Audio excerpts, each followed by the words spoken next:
mën naa wax maanaam ci bon sens li mu mën a maye ak li mu mën a permettre. Naboucor danoo wax fii ci plateau bi ne ab waxtaan mënoo koo mënoo koo sumb xam nga nu koy waxee ci wolof. waaw ak ñi nga xamante ne nii maanaam concerné wuñu ce ne sont pas les personnes concernées directement par li nga xamante ne moo jëm ci wàllub élection yi te président de la République Macky Sall def na ko. dialogue am bii boo koy xool daa mel ni dialogue rek daa mel ni moom mu jàkkaarloo rek ak ay partisans loolu lay gën a ndur ndax wax dëgg yàlla la plupart des interventions yi nga xamante ne am nañu fa yépp la ñu fa dégg xam nañu ko mooy. tàccu ak ngërëm ak jaajëfal ki li nga xam ne moom mooy président de la République Macky Sall te loolu nekkul woon objectif bi donc dialogue bi boo koy xool. dans la forme il y a eu beaucoup de choses à dire dans le fond. il y a eu beaucoup de choses à dire ils viennent de confirmer nag li nga xamante ne waxoon nañu ko ñoom ci seen ay propos préliminaires waxoon naa fi démb ne ñu bëri man xam naa ne li ma gëm mooy yaakaaruma ne président de la République dina fi jàpp ay datu élection avant moom mandaam di jeex di le 2 avril et que am na ci ay ñoo xamante ne ñu nga soulever la date du 2 ñeneen ñi di dem sax ba le 30 juin. Donc finalement ils ont retenu la date du 2 juin. ñoom ci seen ay propositions yi ñu def doyu leen ñu ne nanu xoolaat candidat yi nga xamante ne ni mooy candidat spoliés yeeg ak la participation de Karim Wade entre autres naka la ñuy def ba dugalaat leen ci li nga xamante ne moom mooy scrutin bi ba nu mën a bokk ci élection yi. beneen poñ bi ñu ne le président de la République donte mandat am dafay jeex le 2 avril mu toog superviser xam naa loolu moom dañ koy war a wér rek ci article 52 bi mu mën a toog daal mën a xoolaale superviser le temps ñu organiser élection yi su paree mu mën a dem na bu gis nga situation bi am ci réew mi. dialogue national bi da koo gën a yokk. jërëjëf Baye. na bu nun danoo nekkoon ci situation de flou ndax situation de flou bi li ko indi mooy ne président de la République dafa jël décision wu reporter ay élections fii ci Sénégal donc crise bi nga xamante ne moom ñoom lañ doon annoncé crise bi mu ngi am après le report avant report élection yi di am il n'y avait pas de crise au Sénégal les institutions fonctionnaient correctement. Il n'y avait aucun problème, sans tambour ni trompette. Ils ont voulu créer une situation de crise institutionnelle. jaarale ko ca Assemblée nationale am ay députés yu leen ci jàppale du Parti démocratique sénégalais ba nu indi li nu indi nii donc damay ñëwee ci commencement bi ba yegsi fi ñu yegsi nii tey ma ne la report bi moo indi coow li yëpp report bi la waaw léegi reporté nañu ba noppi. Conseil constitutionnel ñëw dellu si ne leen report bi dëppoowul ak yoon pour ñu respecter le calendrier républicain sénégalais nañu joxaat les prérogatives au président de la République Macky Sall qui lui-même wax ñu ne décret bi moom moo ko war a jël ci turam ak ci loxoom ngir jàpp ay date yoo xam ne ci la ñu war a tëgg élection présidentielle yi. élection présidentielle yooyu balaa le 2 avril nga xam ne ci la njiitu réew mi di dem président de la République Macky Sall ci ingéniosité am ak génie boppam jël temps bi mooy ok constitution bi nee na ma naa jàpp date dans les meilleurs délais on va d'abord soulever un débat sur la place publique boo xam ne ça va être alimenté sur des termes de vocabulaire français et les gens ils sont allés et pas de main morte nag plus bref délai meilleur délai. jàppal datub élection nga jàpp datub dialogue. jàppal datub élection mu jël temps indi dialogue. organisation dialogue bi. lekk grignoté na quelques jours. dialogue bi it grignoté na ñaari fan. donc man li ma gëm mooy j'ai l'impression que tout a été fait pour retarder li nga xamante ne moom mooy processus bi war a am. te pourtant la constitution en son article 31 li mu wax leer na de dafa ne le scrutin pour l'élection du président de la République a lieu 45 jours au plus ou 30 jours au moins avant le départ du président de la République Macky Sall. Donc pour moi tout a été fait pour que au moins la date du 2 ñu bañ a mën a organiser ay élection présidentielle ci réew mi léegi nag ñoom dialogue bii ña fa demoon la ñu fa toog décider dafa gën a dugal réew mi ci flou boobu may wax te quand il y a un flou c'est parce qu'il y a un clou léegi nag clou ba fan la ne mooy clou ba mooy kenn xamul ndax lii clou de girofle la kenn xamul ndax lii clou pont bu nu daaj la mais li am mooy clou am na clou bi nag kaay ma wax leen fan la ne Naboucor, qu'est-ce qui va se passer quand le mandat du président de la République Macky Sall sera terminé le 2 avril? On nous dit on va certainement se baser sur des éléments d'articles de la Constitution yoo xamante ne foofu lañ koy mën a tënk pour wax ne le président peut assurer l'intérim en attendant wala téye bokk le pouvoir en attendant keneen mën koo remplacer ñu jàpp date le 2 juin parce que pour cela xam naa certainement am na ay considérations yu ñu doon wax ne moom la ñuy xool ay fête ak i calendrier ba ci weeru juin boobu sax sama benn yaay mu may fàttali sànq naan ma weeru tabaski la donc ma ne ma wane woon fii ne mënunoo tënku ci war a jàpp date ci réew mi ndax xam nga traditionnellement ñun Sénégal danoo tàmmoon di organiser élection pratiquement le dernier dimanche du mois de février. Effectivement. Traditionnellement c'était ça loolu lañ doon def Sénégal. Tradition boobu dañu ko boxam sànni am habitude di organiser ay élection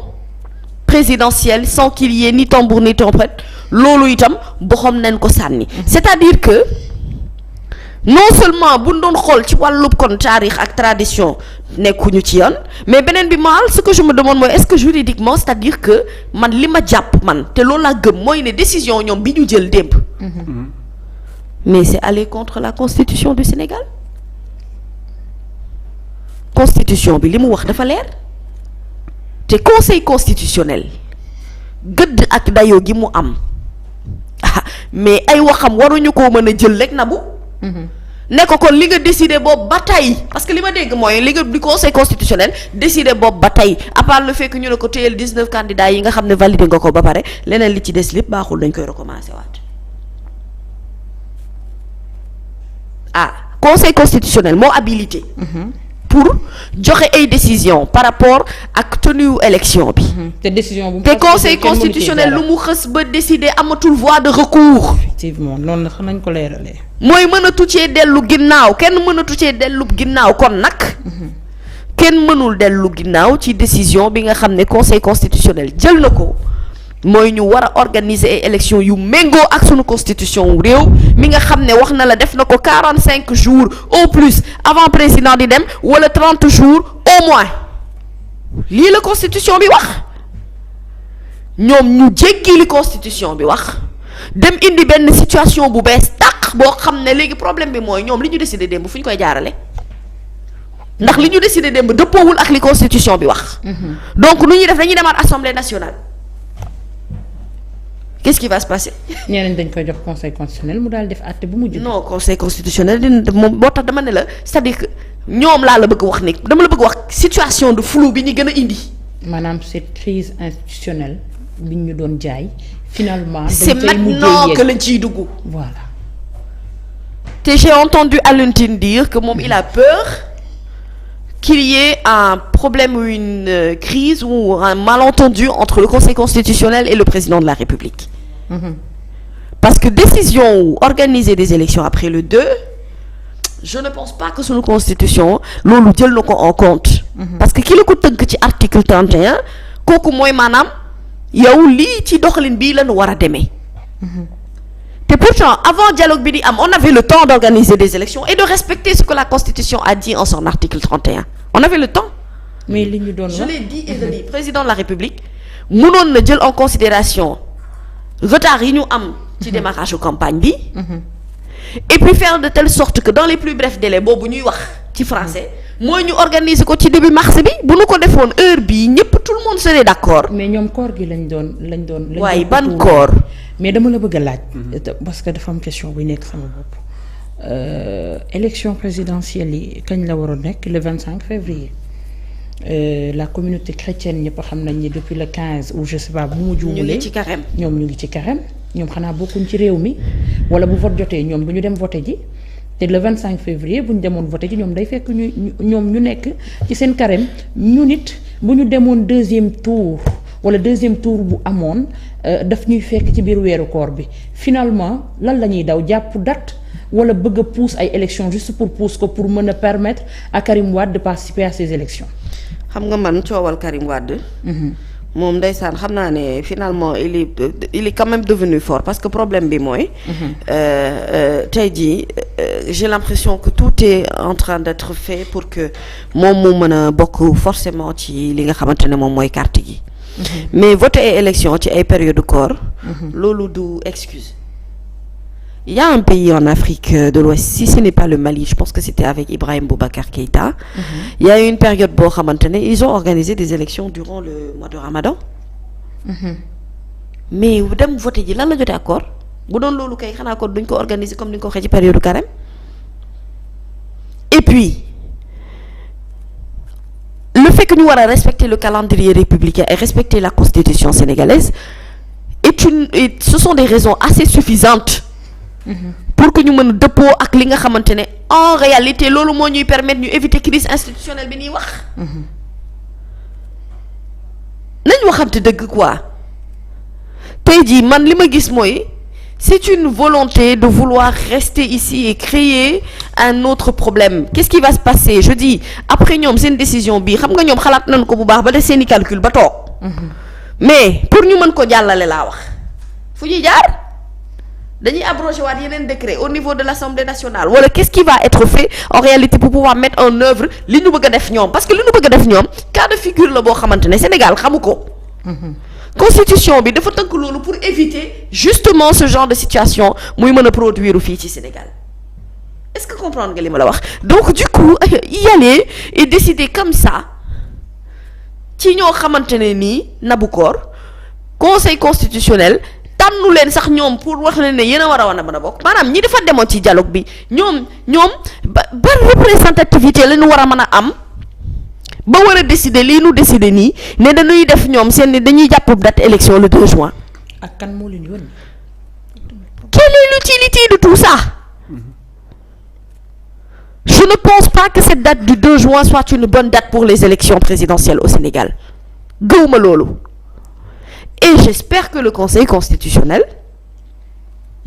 bu ñu ko soumettre idée wu dialogue bi que moom it il va reprendre les choses en main et mettre les pendules à l'heure. Comment ça va se faire je ne le sais pas parce que comme je le dis je suis vraiment pas juriste encore moins constitutionnaliste. mais li ma xam daal ba xam ko mooy à la limite lii c'est affronter sax directement le Conseil constitutionnel. mooy ne leen daal li ngeen xës ba tànn ba décider ko ba xool ko ba saytu ko yépp dara baaxu ci. et même sax vouloir réintégrer kii di wala revisiter le dossier de Karim Wade loolu c'est dire que ni maanaam firnde soupçon bañ doon wax ne dafa am ay nit ñoo xam ni ci ay candidats dañoo ger ñenn ci conseil constitutionnel pour ñu invalider la candidature de Karim Wade. loolu day mel ni daf koy dëggal et finalement question bu ma la bëgg a laaj mooy à l'avenir parce que beneen tôt ou tard beneen régime dina ñëw dina mettre en place mais lan la ñu mën a jural actuellement ci ni ñuy fragiliser suñuy institution lu ci mel ni assemblée ñu koy manœuvrer exécutif bi di génne décret di abroger di woote di tënk di jël maanaam décision yi ko arrangé conseil constitutionnel finalement ñu koy tuumaal lan la ñu mën a jural à l'avenir. waaw lim ñu mën a jural mooy ne tout simplement dañuy fragiliser sunu ay institutions yi nga xamante ne moo nekk sooklu dëkk bi. lim ñu mën a jural mooy comme je dis c'est justement si on ne fait pas attention on peut se diriger carrément vers cette crise institutionnelle là. et ce qu'il y a lieu de préciser également mooy ne xam nga politique dafa am heure maanaam tegu ci yoon it am heure dafa am loo xamante ne du droit. du droit quoi. Et puis président de la république boo amee sax yenn prérogatives yi parce que moom li mu am ci ay prérogatives dafa bëri. chef de l'État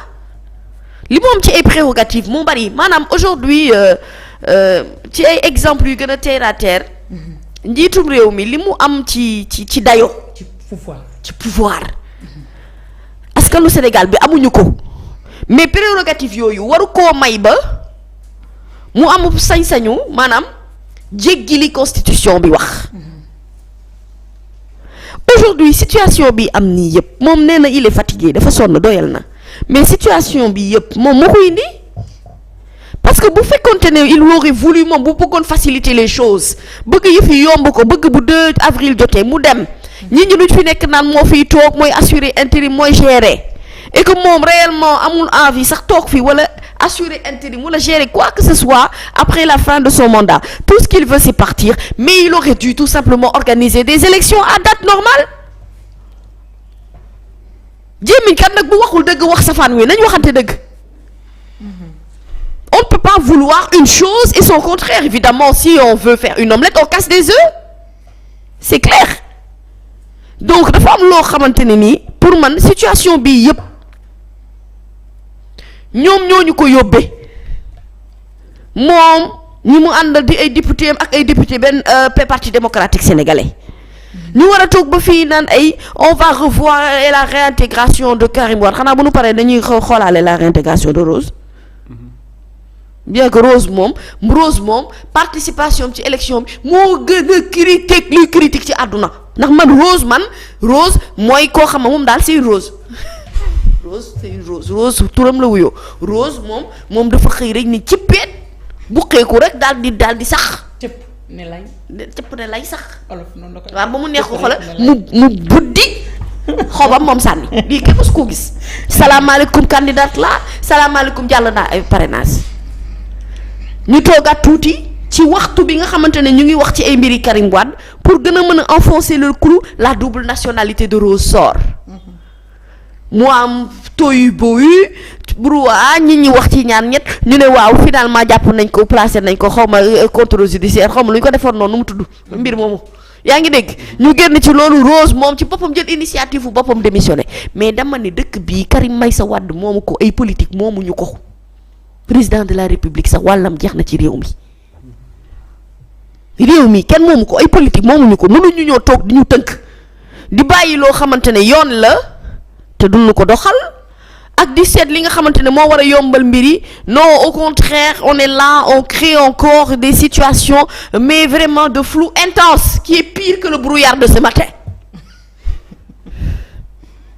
parce que man sama problème mooy bi ñu xasi boo wax li dama ne mais ok mais ñii d'accord mais man xanaa lu ma gàtt xam-xam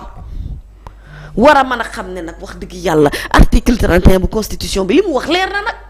xanaa lu waay war a gàtt xam ne conseil constitutionnel lu mu xës ba décider loolu kenn mënu ci see dellu ginnaaw wala boog léegi kon dañuy tabaxaat conseil constitutionnel bu bees wala dañuy sàkkat beneen article bu bees dugal ko ci biir constitution bi ngir mu mën a justifier li nga xamante ne xew na démb ci te ñu jàpp ko décider ko ci datu dialogue bi et puis ñi demoon ci dialogue bi waa ñooñu